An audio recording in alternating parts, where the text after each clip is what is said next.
اللہ تبارک و تعالیٰ کے فضل و کرم اور احسان سے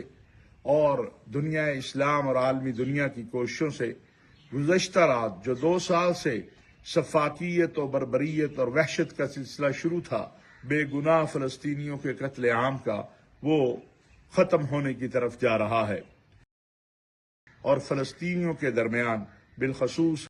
کی قیادت کے درمیان ابتدائی معاہدہ طے پا گیا ہے، جس کو امریکی صدر نے باقاعدہ طور پر اعلان کیا ہے۔ یہ وقت ہے کہ امت مسلمہ متحد ہو، فلسطینیوں کی امداد کے لیے سب آگے بڑھیں اور یہ جو معاہدہ طے پا رہا ہے اس پر تمام فریق عمل درآمد کریں۔ بلا شبہ اس معاہدے کے لیے امریکی صدر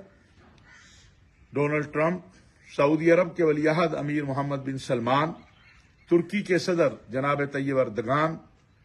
پاکستان کے وزیر اعظم میاں شہباز شریف، فیلڈ مارشل سید حافظ عاصم منیر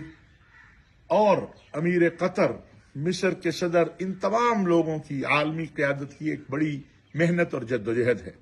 روز اول سے سعودی عرب کے ولی عہد امیر محمد بن سلمان نے جس طرح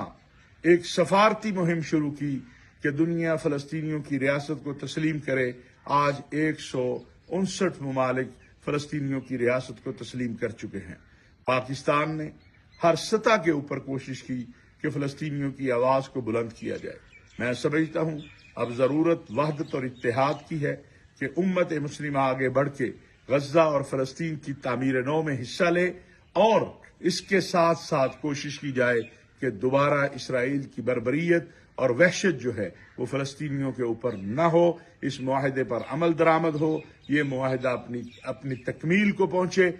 میں سمجھتا ہوں کہ کل جمعۃ المبارک کو پورے ملک کے اندر اور پورے عالم اسلام کے اندر اللہ رب العزت کا شکر بھی ادا کرنا چاہیے اور اہل فلسطین کے ساتھ یکجہتی کا اظہار کرتے ہوئے فلسطین کی تعمیر نو کے لیے سب کو بڑھ کر آگے اپنا کردار ادا کرنا چاہیے۔ اللہ تبارک و تعالی مظلوموں کی مدد فرمائے، اہل اسلام کو غلبہ عطا فرمائے اور اہل فلسطین کو فاتح اور منصور بنا دے۔ وما علینا الا البلاغ المبین۔